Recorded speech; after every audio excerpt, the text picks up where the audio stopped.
दिवाली बनती है, सिवान संविधान से ही होली, संविधान से ईद बनती है। संविधान अगर नहीं रहेगा तो ये देश तबाह हो जाएगा, आपस में मरेगा, गिरेगा, कटेगा। संविधान की ताकत है, इस संविधान से ही देश में सुरक्षा है। संविधान जो हमारा है वो मूल मंत्र है। और बहन जी की एक बात और मैं खास बता देता हूँ, हमारी बहन जी कोई भी घोषणा पत्र जारी नहीं करती हैं कि हम फलानी चीज देंगे, फलानी चीज देंगे, फलाने लैपटॉप बांटे, कुछ नहीं। बहन जी कहती है मुझे वोट दो, मैं रोजगार दूंगी। दूसरी पार्टी क्यों कर रही है? दूसरी पार्टी तो भैया लोभ लालच लेकर के, वोट लेकर के और इन लोगों को दबा कुचल करके, इन पर शासन करके और इनको प्रताड़ित करके इनको परेशान करने की कोशिश करती है। लोग क्यों नहीं करते? आप डर लगता है क्या? किससे? नहीं, हम देती नहीं है ना, हम तो नौकरी देते हैं। नौकरी बहन जी हमारी नौकरी देती है। उत्तर प्रदेश में जब 2007 में बहन जी थी तो सफाई कर्मचारियों की भर्ती हुई, जिसमें सारे लोग बम पर भर्ती होकर के गए थे और लोग अपना काम कर रहे हैं। आज देखिए, वो बताइए 2007 से किसने सफाई कर्मचारी की भर्ती निकाली है? सारे कॉन्ट्रैक्ट बेस पे भर्ती निकाल रहे हैं, रद्द कर दिया, ठेके उतारे हैं, ठेकेदारी प्रथा लागू कर दी इन्होंने, सारी नौकरियां खत्म कर दी इन्होंने क्या किया है कि नौकरी के नाम पर सिर्फ ये धोखा दे रहे हैं, हमारे बेरोजगार लोगों को प्रताड़ित किया जा रहा है। अभी गोरखपुर में देखिए लट्टे चलाए हैं, तोड़े हैं, मारे हैं, पीटे हैं, लेकिन बहन जी के शासन में किसी छात्रा पे, किसी छात्र पे आज तक किसी ने। अखिलेश यादव कह रहे हमने नौकरियां दी है। किसने? अखिलेश यादव ने तो टोटी चोर किया है, उसने टोटी चोरिया कोई काम नहीं किया, बस वो तो टोटी चोर। और हम अपने समाज की वकालत करते हैं, गरीब लोगों की वकालत करते हैं और बहुजन समाज पे जितने भी मुकदमे हमारे जो ये सरकारों ने लगाए थे 2 अप्रैल में, उसमें भी हम लोगों ने और उस मुकदमों को छुड़ा करके लड़कों को निकाल के। समाज की स्थिति कैसी है? समाज की स्थिति इतनी मजबूत है कि इसको कोई ढिलाने वाला नहीं है, हिलाने वाला नहीं है।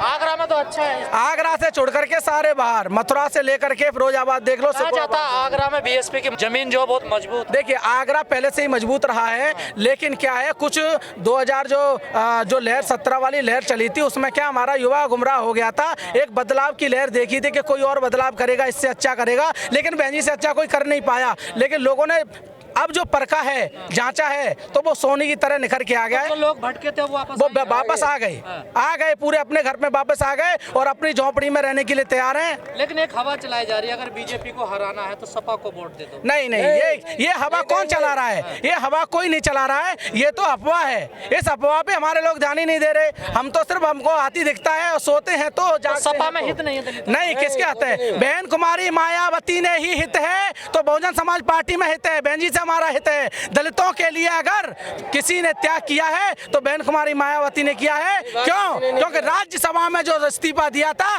तो दलितों के लिए बहन जी ने दिया था, किसी और ने कुर्सी नहीं छोड़ी थी। लोग तो भागते हैं कि मुझे कुर्सी मिल जाए, लेकिन बहन जी ने जब बाबा साहब अम्बेडकर ने कानून मंत्री से त्यागपत्र दिया था, ऐसे ही दलितों के लिए, बहुजनों के लिए कहा था कि मुझे अगर मेरे बहुजनों की आवाज इस राज्यसभा में उठाने नहीं दिया जाएगा तो ऐसे पद से मैं इस्तीफा देती हूँ। ये हमारी बहन जी का त्याग था जो दलितों के लिए है। कौन हितैषी बनना चाहता है? कोई हितैषी नहीं है। अगर हितैषी कोई है तो वो हमारी मान्यवर बहन कुमारी मायावती जी है। मोदी जी तो हितैषी हैं दलितों को। कौन कह रहा है? मोदी जी तो ये कहते थे कि दलितों पे अत्याचार मत करो, मुझ पे गोली चला देना। के लिए कर रहे हैं ना? ये हमारे के लिए कहाँ किया?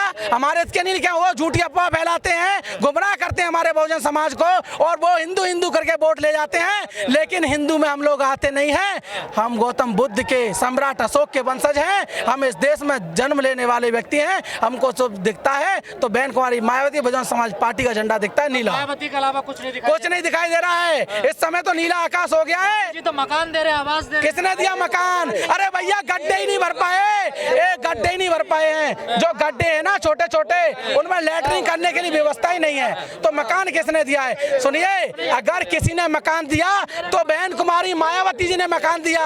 अगर किसी ने गांव को अगर पक्का किया तो अम्बेडकर विकास योजना के तहत बहन जी ने विकास सब पूरा किया है, कोई और नहीं पूरा कर पाया। एक मिनट जी, क्या कह रहे हैं आप? मैं ये कह रहा हूँ सर, कौन कह रहा है मकान दे रहे हैं? योगी जी कह रहे हैं, मोदी जी कह रहे हैं। मोदी जी पीएम आवास योजना। अरे पीएम आवास वो मकानों के रजिस्ट्रियों को ले रहे हैं, ले रहे हैं। घर पे बाहर लिख देते HDFC बैंक, इधर देखो HDFC बैंक बाहर लिख देते हैं, बैंक का हो गया।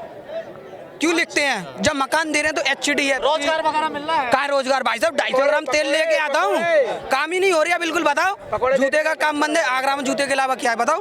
बिल्कुल जूते का काम, हाँ बिल्कुल, आगरा में बहुत बड़ा काम होता है। और क्या, आगरा जूते से ही चलता है, काम बंद है। जीएसटी 12% लगा दी, कारखानदार परेशान है, उनके छोटे छोटे बच्चे। भाई जब काम ही नहीं होगा। कौन सी सरकार में ज्यादा काम मिला? बहन जी की सरकार, बहन जी की सरकार में मिलता है, यही बहन जी बताओ। बीजेपी सरकार ने रोका है, बीजेपी सरकार ने रोका है। जूते का कारोबारी मंडी बनाई है, ये देख लीजिए इसका क्या हाल है। बीजेपी सरकार ने कोई भी बजट पास नहीं किया है। आज भी बजट पेश हुआ है, न किसानों के लिए, न महिलाओं के लिए, न रोजगार के लिए, न शिक्षा के लिए, कोई बजट नहीं है। सब हवाई फायर है। वकील साहब मिलता है क्या काम पे वोट? कहाँ मिलता है बताइए? काम पे वोट मिलता है? नहीं, बहन जी को मिलता है, बहन जी को वोट मिला है और बहन जी की सरकार बनी है। ये लोग झूठ बोलते हैं, झूठ, और झूठ का इन्होंने डिप्लोमा कर रखा है, पता नहीं कहाँ से पढ़ के आए हैं मोदी जी। नीला झंडा हाथ में ले, घर घर पर चम लहराएंगे, माया बहना की फिर से हम तो सरकार बनाएंगे, माया बहना को फिर से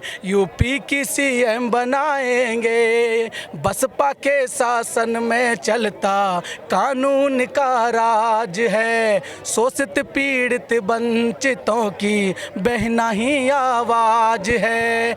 नीला झंडा हाथ में ले, घर घर पर चम लहराएंगे, माया बहना को फिर से यूपी की सीएम बनाएंगे, माया बहना को फिर से यूपी की सीएम बनाएंगे। बसपा शासन में जो मिलता सबको रोजगार है, सपा बसपा तो करती देखो अत्याचार है। हाथी वाला बटन दबा के, हाथी वाला बटन दबा के हर बूथ को जिताएंगे, माया बहना को फिर से यूपी की सीएम बनाएंगे, माया बहना को फिर से यूपी की सीएम बनाएंगे। अभी तो डर पैदा कर दिया है, अभी तो मंच में भी नहीं आई है। अभी तो सुनो, अमित शाह ने कल फोन किया था बहन जी के पास, बहन जी आप करल सीट हमारे लिए छोड़ दो, अपने कैंडिडेट के हाथ पीछे कर लो। तो बताओ इनकी क्या नौबत आ गई है, ये एक सीट की वैल्यू मांग रहे हैं हमसे। पर वहाँ 38% याद होगा कल। कोई दिक्कत नहीं है, जब पूरा वोट पड़ेगा तो अखिलेश भी हारेगा, हमारा 17% वोट बहुत हो जाता है। यादव भी दे रहे हैं, जाके देखो, पता करो आप। हाँ तो फिर जाटव भी दे रहे होंगे? क्यों, जाटव तो हमारा बहुजन समाज का संग रहता है, ये तो मजबूत वोटर है, मजबूत वोटर है, बैंक वोट, मजबूत वोट। इस बार नहीं भटकोगे? हम तो कभी नहीं भटकते, हम कभी भी नहीं भटके, हम कभी नहीं भटके, हम कभी नहीं भटके, ना भटकेंगे कभी तो जिंदगी। योगी जी को इतनी सीट कैसे मिली? वो तो आ गई, सारा वो तो इकट्ठा हो गया, मीडिया थी, ईवीएम थी, जो भी इनका जो भी कुछ कमी थी वो हो गई। ईवीएम के द्वारा ईवीएम में भी और क्या, ईवीएम में थी, और भी जो कमियां थी वो उनके पक्ष में थी, उन्होंने सारा प्रशासन अपने कब्जे में कर लिया था। 2014 में प्रधानमंत्री थे ही वो मोदी जी। तो अब की बार बैलेंस से लगा के देख लें योगी जी, योगी जी थत्तर कांपेंगे योगी जी। तो मना कर रहे हैं, कुछ गड़बड़ नहीं। जब बहन जी मंच पे आएंगी ना, योगी क्या पूरी मोदी जी, पूरी भाजपा सरकार थत्तर कांपेगी। बहन जी के आगे ये टिक नहीं पाएंगे, जब बहन जी मंच पे आएगी ना। अभी आपने कही थी बहन जी का वोट कौन नहीं दिख रहा है? अगस्त आपने अक्टूबर में रैली देखी होगी नोएडा पार्क में, वहाँ 10 लाख लोगों की रैली थी। आप कह रहे थे कि भीड़ ही नहीं है बहन जी की रैली में, बहन जी की रैली होने नहीं दे रहे थे ना ये लोग। आज जो रैली देख रहे हैं, अभी उसमें भी रिस्ट्रिक्शन लगा दिया 1000 लोगों का। अगर रिस्ट्रिक्शन हटा दिया जाए तो अभी भी यहाँ पे लाखों लोगों की भीड़ जमा। अभी भी जितने भी उससे ज्यादा भीड़ आ गई है अभी। उससे भी ज्यादा भीड़ अभी बहन जी को आने दो, उससे डबल भीड़ जमा। पैसे ले